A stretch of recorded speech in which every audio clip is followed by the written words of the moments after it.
Welcome to the Medical and Health Information Literacy tutorial. This is Layal Hnaini from Saab Medical Library. We have discussed the wow of the medical bibliographic databases, the Explode. Another feature that we're going to be discussing is the focus. What do I mean by a focus? As an indexer, I can mesh around 10 meshes per an article. So, if I receive an article that's talking about HIV/AIDS in Lebanon, HIV/AIDS as a mesh is heavily talked about in this article. Hence, it is labeled as a major mesh.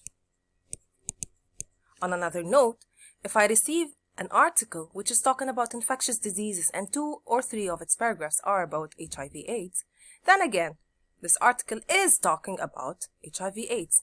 However, it's talking minorly about it.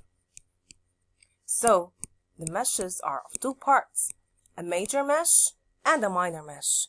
And the focus allows me to take only major meshes into consideration, removing by that the minor meshes from my consideration.